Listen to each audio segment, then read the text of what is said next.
Hello, I'm George White, and this is What's Left.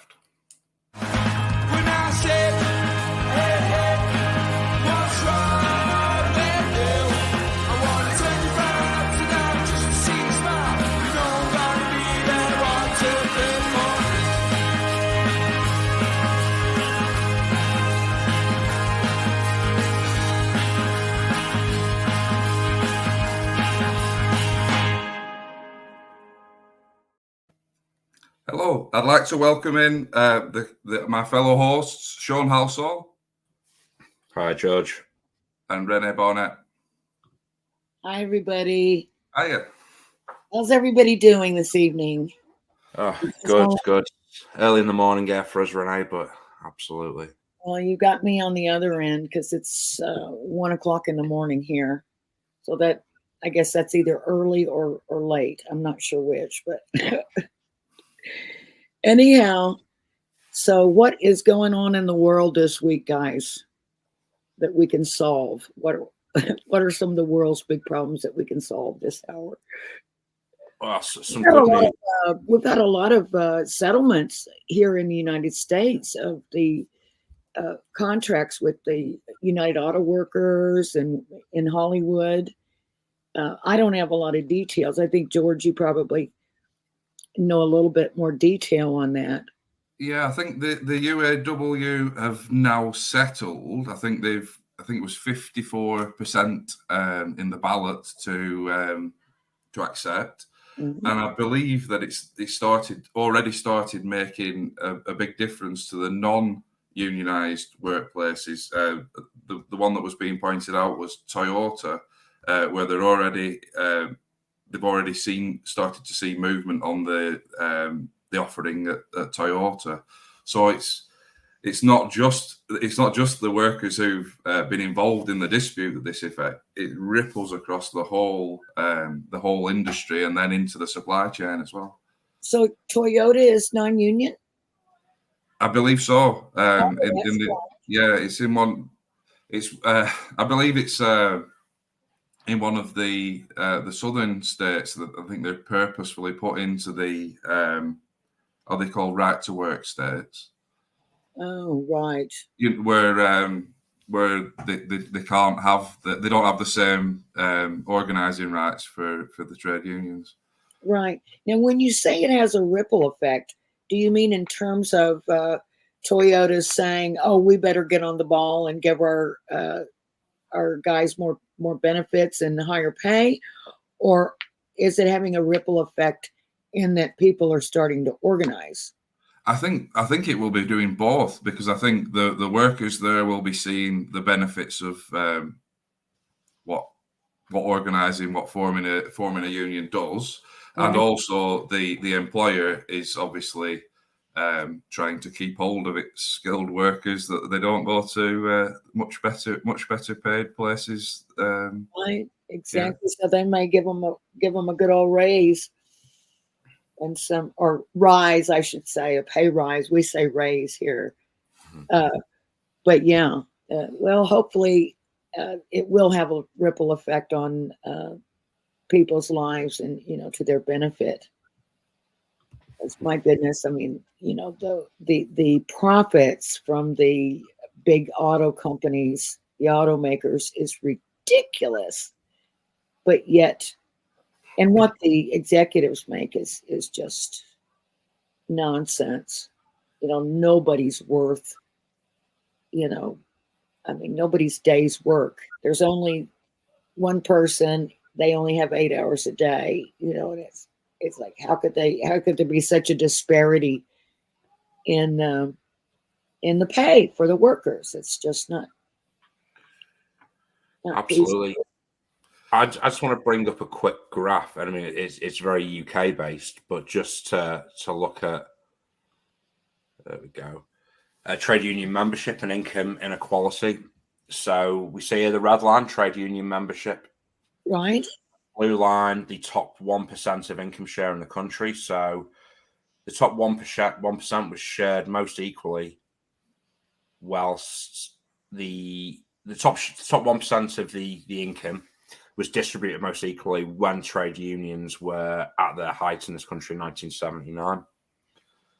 So it's interesting to look at how it's not just trade unions that benefit, it's all of society. We drag, I mean, them companies are competing for our labour costs against other companies. So if it's more expensive to hire someone at one place, and they have to sort of raise the rate they pay to attract workers to come to them. You kind of shocked me a little bit when you said that trade unions were at their height in 1979. Does that bear true for the United States as far as you know?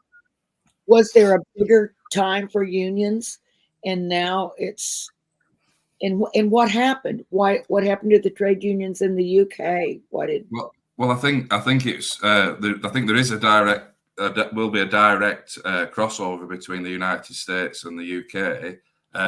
The years might be slightly staggered, but what happened to trade union density was Margaret Thatcher in the UK and Ronald Reagan in the United States. Okay. That was the purposeful thing, and I think Ronald Reagan's first thing that he did was he smashed the air traffic controllers dispute, didn't he? Oh, he sure did. I remember. Yeah, it looks here trade union membership in America starts topping off in the 1950s, early 50s, and then sort of starts plummeting there. So I think there was a much earlier sort of move to smash organised labour. I always find it very interesting as well that they will always talk about the free market. There needs to be no government interference in industry. There needs to be no government interference in how people live their lives, except in trade unions, which is one of the most highly regulated and restricted areas of society.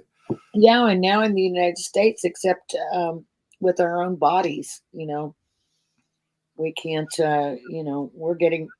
They just want to regulate everything and control everything, instead of letting people be in charge of their own lives. But that's a different story, but a correlation there. But so, I mean, what's the answer? Before we went to air, we were talking about, I said, is there some sort of organization that sort of ties unionists together? Because it would seem like there would be such a big number of people that, could support each other during some of these actions and other things, with solidarity. Is there a way to coordinate that? Or you mentioned something about, Sean, about a federation, some federations. Yeah, there are a few global trade union and sort of continental trade union federations which organise in their own sectors, which makes sense. I mean, if you've got dock workers out on strike in Liverpool, it's dock workers in the eastern seaboard of America and Europe that you want to be speaking to. That's where the solidarity can come from. And other transport sort of workers. So the transport unions tend to organise with amongst themselves, but all sorts of other unions, federations as well. It's Uniglobal, Industrial, the International Transport Workers Federation, and a few more. So it's we can organise that way, but it's. Would it be? I mean, is it unfeasible, or it? Because you both know so much more about unions than I do. Is it unfeasible to say, all unions do, maybe the auto workers could support the actors or vice versa, or, and they do. We workers, does it have to be the same industry? Or no. It would seem like if there could be a bigger web of union workers that, I mean, you could just shut the whole world down if, people were being treated unfairly. There is them network exists absolutely, and we do work together. I mean, we've seen in Hollywood with the writers' strikes, the Teamsters come to their defense. It's absolutely isn't. We aren't sat in silos. We do have conversations and see where we can help. Yeah. So, yeah, it is a thing that happens. It's not like we're all sat in our own little darkened room, plotting in our own sectors. There is a lot of crossover and working together. I don't know if you got any more on that, George?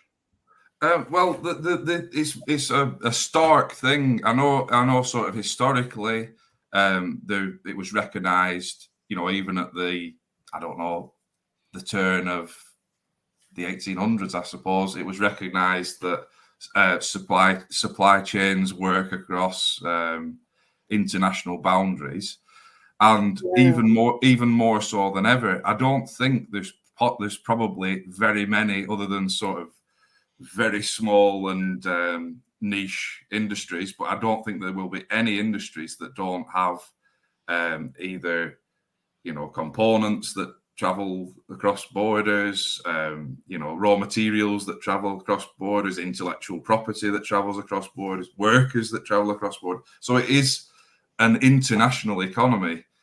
So it only suits that if the work happens internationally, the union solidarity has to happen internationally. It's not even just about the sort of nice thing of supporting a fellow worker in another part of the world, but that's how capitalism works. That's how the system works, isn't it? Yeah, I mean, it's like I don't ever want to foment war, but or anything like that. But I always think about the French Revolution and how people were starving. People didn't have enough food to eat, and then we have the royals, sitting up in their luxury castles, having these big parties and everything. And I realized that Marie Antoinette never really said "let them eat cake," but that was sort of the feeling. And finally, it seemed like what happened was everybody finally just says, "Wait a minute, we are a huge body of people, and they're only a few. Why are they controlling everything?" And it just seems like the world is, fractured or divided up. And if we ever figured out that if we could be more cohesive, man, there would be nothing we couldn't accomplish. Well, just a direct quote for you on that, Renee. Bill Hayward, who was an American trade union organizer for the IWW, Bill Hayward said, if the workers are organized, all they have to do is put their hands in their pockets, and they've got the capitalist class whipped. Yeah. Yeah. And that's coming out of the United States, probably in around the 1920s. Oh wow. It's almost like they've kept us divided on purpose, isn't it? Yeah. Oh, absolutely. I mean, it's like they've got us hoodwinked, really hoodwinked. Like, because we, especially here in America, we grow up thinking success is defined solely on how much money you can make or how much money you have. And so that we idolize people that have a lot of money, particularly if they also have fame. And it's like we somehow accept that they deserve better. They're entitled to it because they're who they are. And it's like, wait a minute, that's just ridiculous. That is so ridiculous. Because here we've got people right here in the United States that are going hungry. I'm sure there are some people in the UK that are as well, but certainly throughout the world. And it's horrible. And it's such a shame. I don't know how people can go to sleep at night, in their gigantic, 35-room mansion that they probably never even occupy a tenth of, and knowing that there are people that don't have any place to sleep, children that are starving, children that are dying, you know, which brings me to Gaza. But anyway, I don't know. What's the answer, guys? Tell me. To organise. Yeah, Organize. That's it. as he said, working class people need to realise that other working class people aren't their enemies.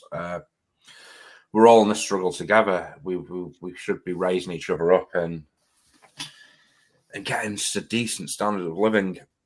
There's also the flip side. Will we carry on letting them do what they're doing? The planet isn't going to be able to sustain human life very shortly.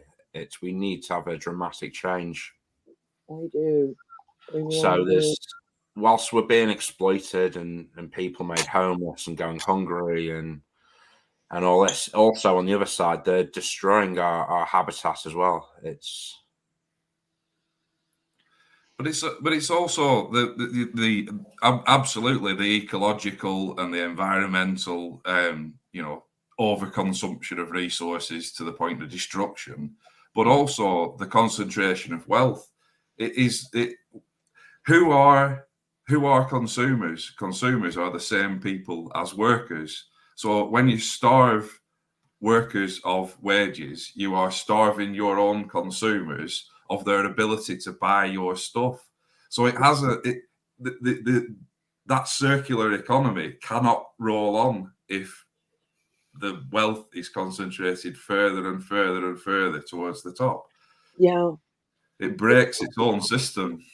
It really has, over the past, few decades, it really has shifted. There really did seem to be more of a middle class in America. And there really just isn't a middle class that much anymore. It's either you're rich or you're, in some kind of need. But what is the middle class? That's always a thing that's confused me with America. Right. What is the middle class? It's another way to divide us, to stop us thinking of ourselves as working class. Well, very clearly, if you need to go to work to live, you're working class. I mean, hey, we've got all these people out here that want to believe all these insane conspiracy theories about everything. But have a look at the real conspiracy, because we've all been subjected to it and we've accepted it because that's the way it's been. And, as I said here, we've been brought up to idolize people that are wealthy and famous and that sort of thing. And so we've got it all twisted. Instead of someone that goes out and does something amazing for humanity, why isn't that success? Why isn't that the person that we admire? Well, I think it's not just the sort of economics of it as well, but the psychological impact. How many, I think it's something that my mate would call Jambutti millionaires, but that is people who are in an enormous expensive house that's on an enormous expensive mortgage.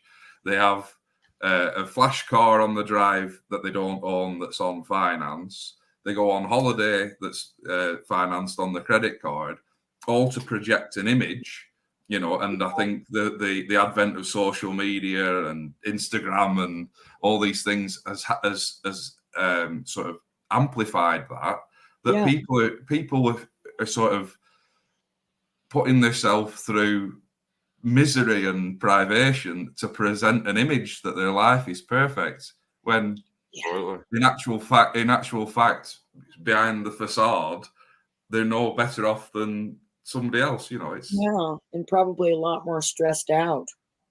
Yeah. But it's a very immature society.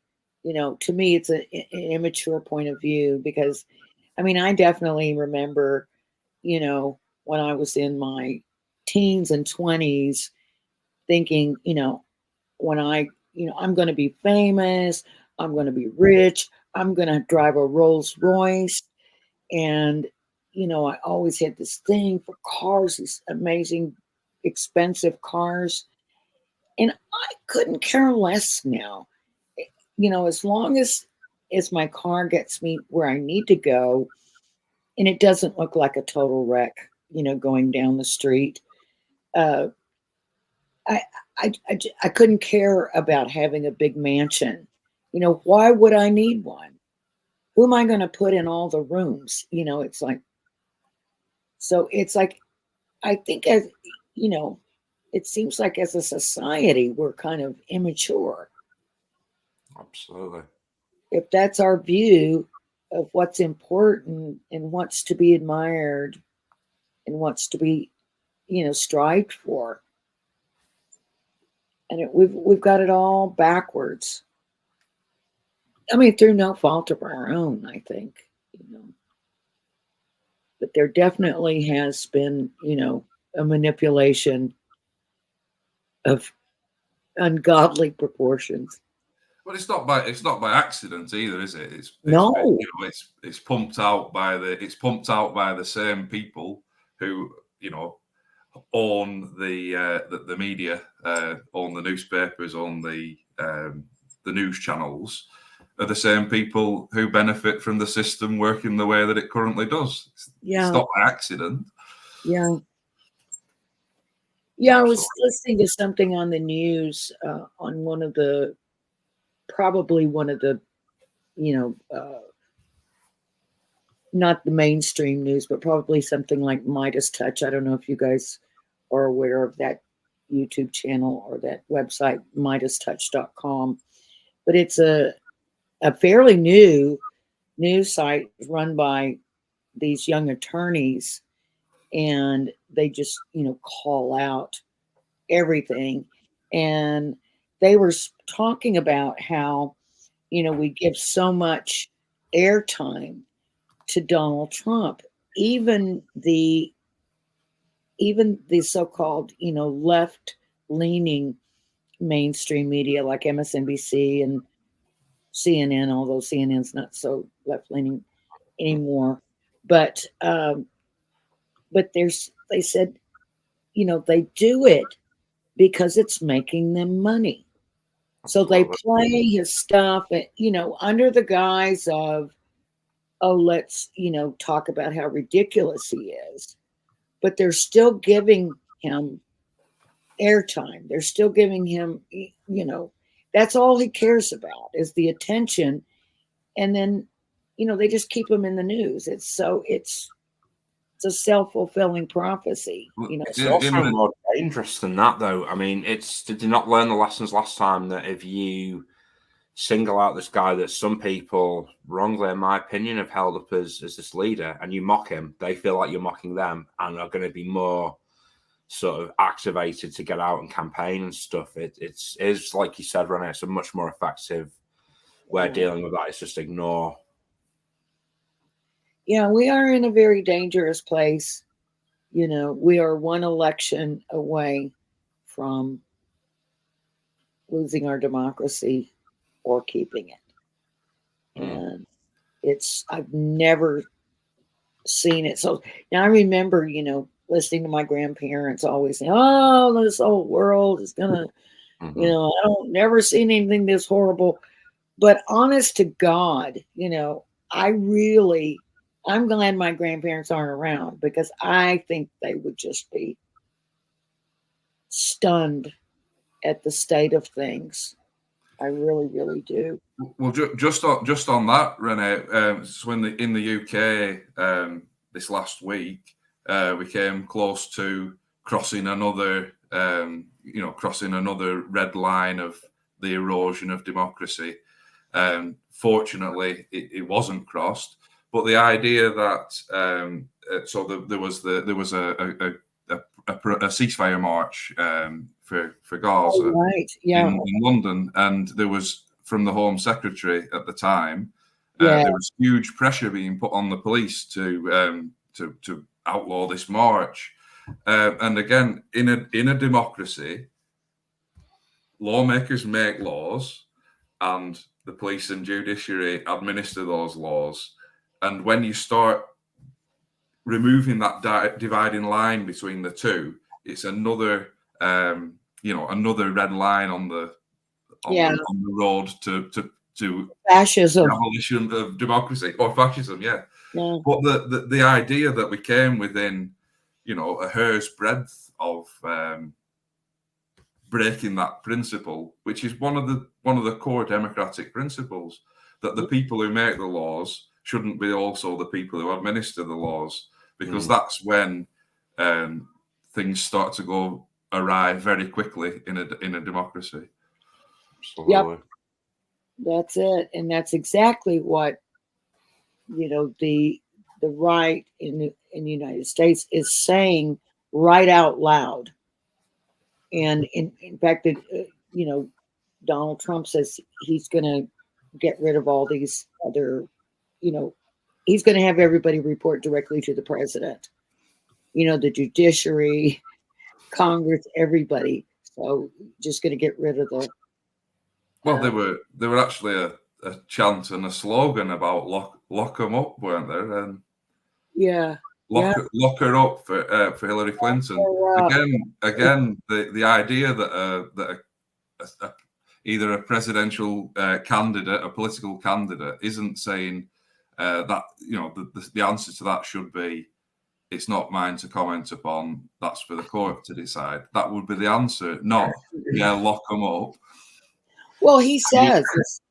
I wonder how much of the long game he was playing, because I'm sure the same chance are going to be going for him come his election, and then there will be cries of sort of duplicity and whatnot.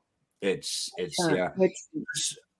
Rennie, what sort of impact do you think Biden's stance on Israel and Palestine at the moment is going to have on the next election? Because I've seen some frankly worrying figures of people who he's going to lose the vote of, which could. I don't know. I think, it's so unstable, right now, what people are thinking, and, in the polls that are coming out and everything. I do think, unfortunately, there'll be something else down the road, before the election. Hopefully, we just can't afford. I'm not in love with Joe Biden. It's just that the alternative is just scary. I definitely will leave. I would definitely, no doubt about it. No doubt about it. So I hope you guys got your extra bedrooms go ready for me, because I'm heading your way. It's so sad, isn't it, when democracy gets to that point? I'm sure that's what the founding fathers had in mind all them years ago. It was, well, let's vote for this one slightly different thing or this other slightly different thing, which are going to have pretty much the same outcome. We're not going to get healthcare, but we might do a couple of foreign wars or a couple of less foreign wars. And it's so sad that capital, and capitalism has captured democracies all across the West. It's about money and how much sort of shit you can throw at the wall and it sticks, rather than about substance and people genuinely trying to make change and a difference. Yeah. You talk about the founding fathers, the framers,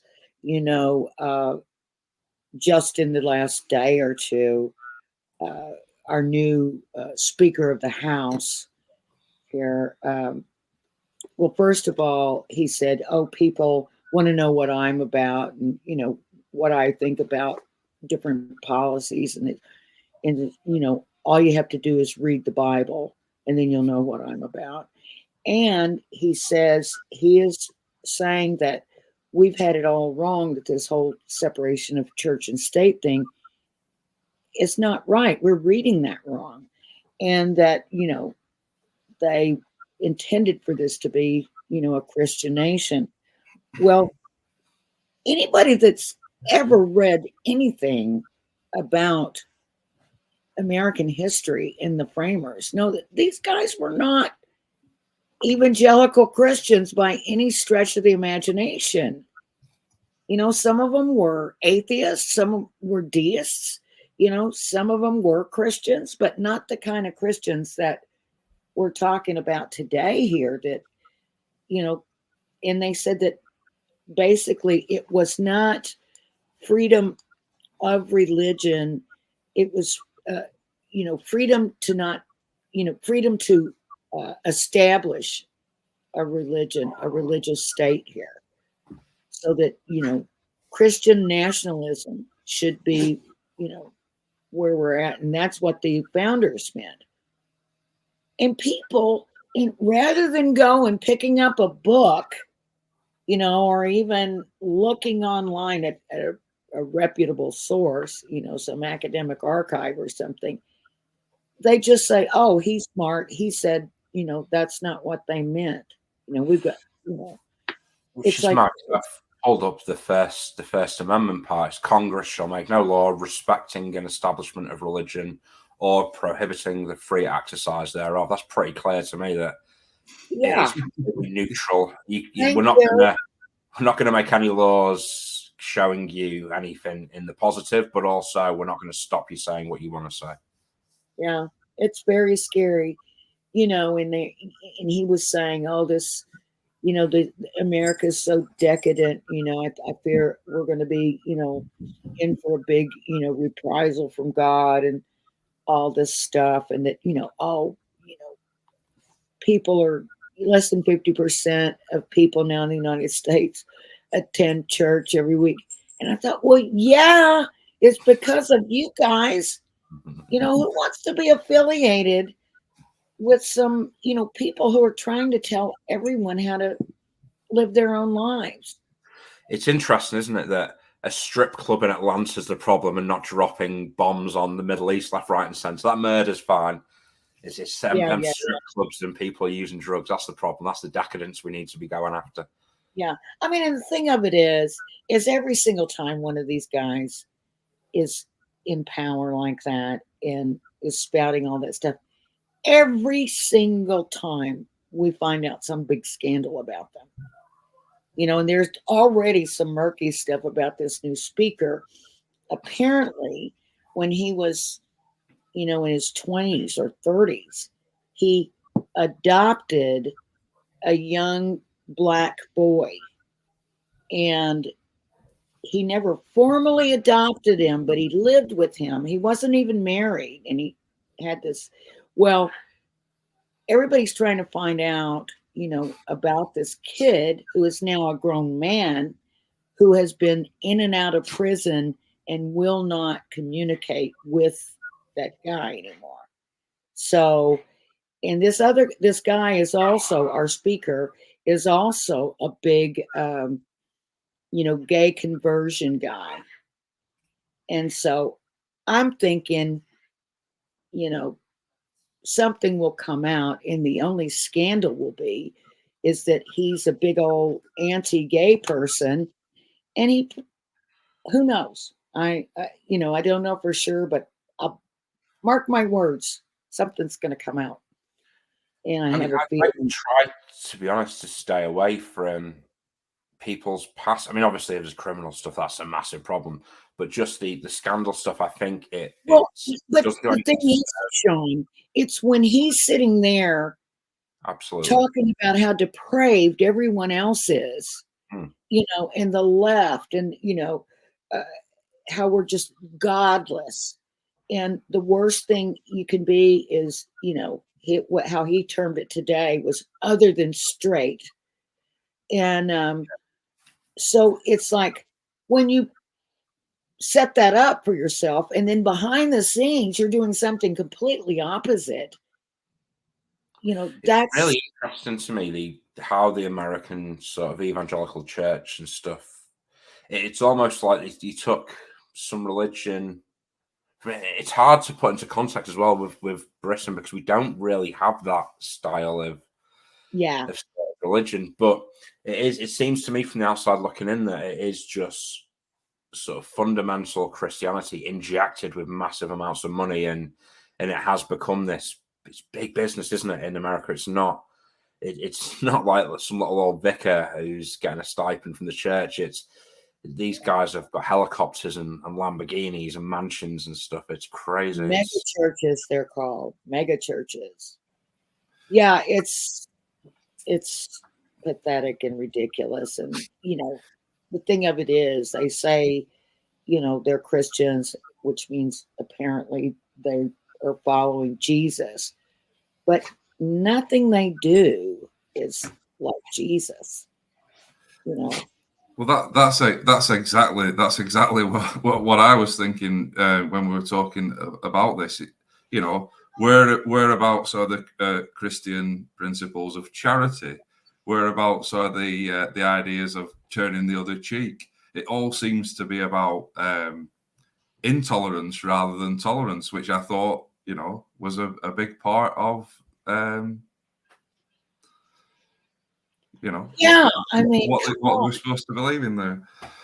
Yeah, taking care of your fellow man, but instead they want to shun everybody that's not just like them, or force everybody to be just like them. It's not even just as if Jesus was apparently in the Bible advocating for people to look after them. There's it's easier for a camel to pass through the eye of a needle than it is for a rich man to enter heaven.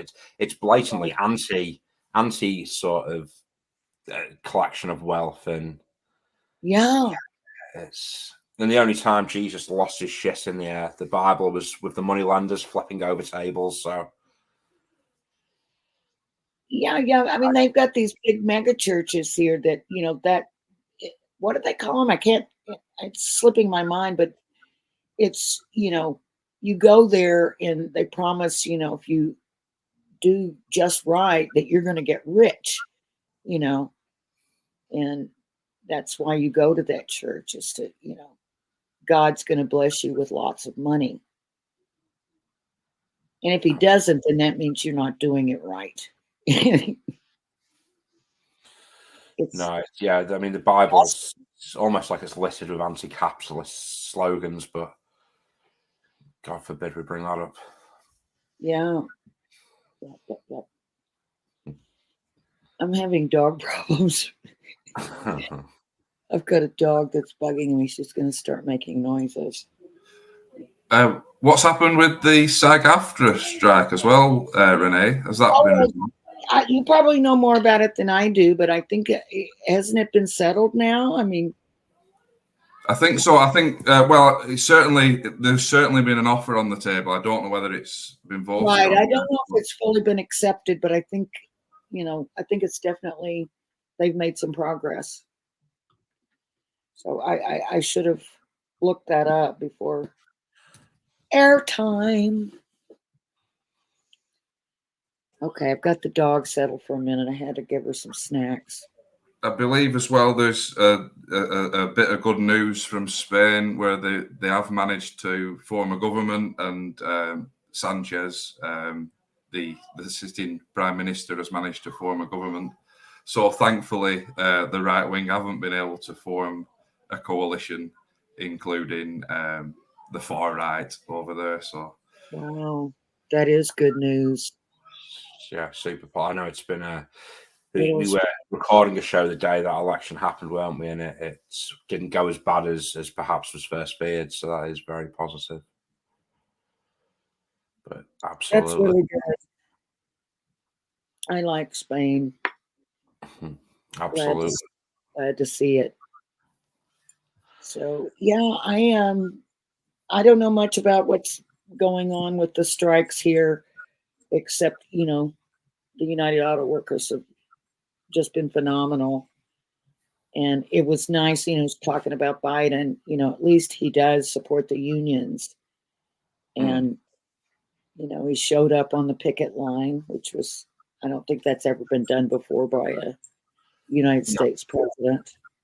I think as well, we're going to see, hopefully, the global trade union movement in whatever country playing a much more pivotal role in governments. I mean, we did the show with Francesco a couple of weeks ago with the Second Pink Tide, and I think that we can't write off the influence that's going to have with neighbouring nations and the more sort of left wing blocs down in Latin America, and sort of for the wrong reasons now, but having the right impact with as Francisco said, the American policy not being implemented there through fear of creating allies of Trump south of the border. That's leading to more left-wing people being elected in Latin America. Oh, So thank God. It's interesting there, and I think, I mean, sadly, it'll probably mean economic downturn in the United States as you lose sort of global hegemony. But I think it'll probably lead to much more balance globally. Hopefully, anyway. I mean, do you think? I mean, you know, I know you're in the UK, and you know, I spent some time in France, and I kind of know how people talk about United States politics over there. But are people, you know, because we're all connected, you know, if we go down the tubes here, it's going to cause a big problem for everyone. So I'm not sure what you think, George. Are people fearful of what we're doing over here, of the madness over here? Is it making people nervous? I'm not sure what you think, George, but I mean, certainly I've noticed American politics is much, much less important now than it was, say, 20 years ago. It doesn't seem to dominate our news like it did sort of early 2000s, late 90s. It seems to be, it seems to have shifted, like, slowly. It wasn't overnight, but yeah.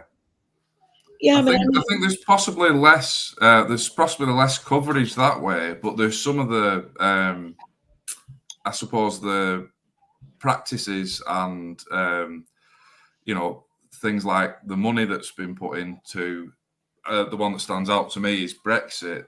It has the way that the discourse around that happened with the big money was sort of not a very United Kingdom thing. It isn't how the politics seems to work over here. Whereas it, you know, with the super PACs and whatnot, it is the way that, you know, big money dominates the political discourse. But also with the things of we've now got a channel called GB News, which you know sort of, echoes some of the way that the news channels are influencing political discourse, which I don't think up until that point we didn't largely have. We had TV news through maybe the terrestrial television channels, but we didn't have that sort of overtly right-wing political discourse being transmitted 24 hours a day. You mentioned Brexit. I see Cameron has come back on the scene. Lord Cameron.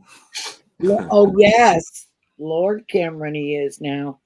So I'm not sure with the sort of, you know, with your experience, Renee, or with the experience of people who might be listening, how the UK parliamentary system works, but for one half of our chamber, which are elected, the House of Commons, and the other half, which are Lords, either appointed or hereditary, and so Lord Cameron was, I think, appointed at something like 9 o'clock in the morning, and at 9:30 he was then the Foreign Secretary. Magic, it really is. Yeah, what do you think what effect do you think that's going to have on anything? Does he really think he stayed gone long enough? I mean, I would be embarrassed to come back. I think Foreign Secretary is one he can get away with because it's not Home Secretary. It's not something that's in this country. It's outward looking. So I think he's can keep separated from the sort of melee of what's going on. It's a weird choice to step into this after. I mean, this is arguably the chaos we find ourselves in now is arguably his doing with his choices on calling of votes, which he clearly couldn't win in the end. and sort of lost control of his party to the right wing headbangers we see him making stuff now. I mean, I was just talking to one of our activists the other day in the trade union. I said it's absolutely crazy for as someone on the left now to look back on David Cameron's time with a bit of nostalgia, thinking, "Oh, it's the good old days when Yeah. busting our services. They weren't absolutely doing mad stuff almost on a daily basis in the press." Yeah. Yeah, it's quite amazing. I find it to be a very odd thing. I mean, although probably constitutional, it's something that hasn't really happened for quite some time. Including Lords in the cabinet probably has happened, but not in the sort of one of the major offices of state. It does seem to be a very retrograde step in United Kingdom democracy. Right. Yeah, I'm waiting for Boris Johnson to turn back up any minute. Well, they're bringing him back. Nothing prevents it. I don't think in the Constitution is the major problem. Maybe Jeremy Corbyn will come back one day. Well, I don't think we'll see him in the House of Lords. No, but I bet he's probably so done with all that mess. I probably wouldn't want to come back. I don't see why anybody would want to be there in the first place. Just like here, it's just our Congress is just incredibly ineffective. They don't do anything except try to investigate people and with no evidence, and it's just, I mean, it's an embarrassment. I can't believe that we've elected some of the people here that we have elected. They don't have experience. They don't even really try. It's just crazy. Not that, everybody should have experience. I think there should be people in the government that are, regular citizens, regular workers and things like that. There's no shame in that. But my goodness, if you're really going to join, the government that way, why not put your heart into it and try to get some things accomplished for the people instead of just worrying about getting some airtime, by causing some big scene in Congress because, you're trying to get some attention toward the next election. Oh my goodness. Well, I think there's that self-interest seems to have permeated through. Whereas I think whether it was whether the good old days ever were that good, but I think there did used to be an idea of this is public service. This is, yeah. Despite differences in sort of left or right politics, I think on all sides of the chamber, I think people did believe that they were there to make a difference and believed in it. Whereas I think some of our appointed elected officials don't have that anymore. It does seem to be quite a strange thing. Whether that's something that's a reflection of how society has changed, because I do think we've become sort of celebrity obsessed, and image obsessed, and material goods obsessed as well. In that time period. Yeah, I think so. It's. I mean, you could almost, see the slide, downward. I thought it was particularly notable, like in the 90s, early 90s, maybe late 80s, early 90s, when, people just started, literally worshiping people like the Kardashians, because they had a TV show about nothing really. It's just like, I don't know. Seems like we started sliding, and hopefully we've reached rock bottom now and we can start back up. Yeah, it's culture eating itself, isn't it? All that the culture just, there's nothing interesting to say anymore. So let's just watch people doing things, and that sort of worship of extreme wealth. Yeah. Oh my goodness. I'm having dog problems here today. I normally, I have my dogs in with one of the kids, but they're asleep.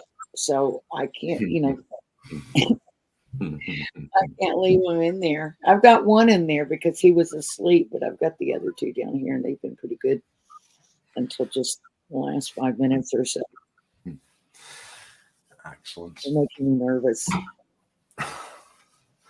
So that feels like we've come to the end there. A little bit briefer show than usual, but I think if we look at getting a guest, I think we were talking earlier about the Tolpuddle Martyrs. So look forward to a show on some of the history. I'd love to hear, much more about that story. It really sounds interesting, and I think it'd be good to take a look back at some of the events from the past where we've seen some real strides being made. I mean, I wonder, I certainly don't know that much. Maybe more, of our listeners know more about, the history of organizing, the history of unions. But I'll bet you, there's some stories that they could be reminded of and sort of figure out, how we got to the point we are today. Yeah, I think it's so important to remember those who sacrificed to give us what we have today. I mean, it's not the same everywhere in the world. I mean, there's still places in the globe where it's very, very dangerous to be a trade unionist, and we should remember those who built what we have now and came before and fought those fights. Yeah. Yep, absolutely. Well, let's hope, we can make a difference with our little forum here. By the way, I saw, Sean, that you had the email address up a little bit earlier. So if you would like to suggest a guest for us, or if you'd like to suggest a topic, shoot us an email at what'sleftradio@gmail.com, because we want to give you what you want. We're here for you. So absolutely, or reach out on Twitter, which is @what'sleftradio. Again, follow us and by all means throw us a tweet suggesting guests. That's another way to get in touch with us. Right. Let us know what you want to hear about. We'll definitely give it a try. So what's left, guys? What is left? What's left, George? What's left, where we've talked about today, the value of organizing, and that you have much more in common with your fellow workers around the world than you do with billionaires in your own country. That's for sure. Amazing. Thanks, guys, and see you next week. Night. See you.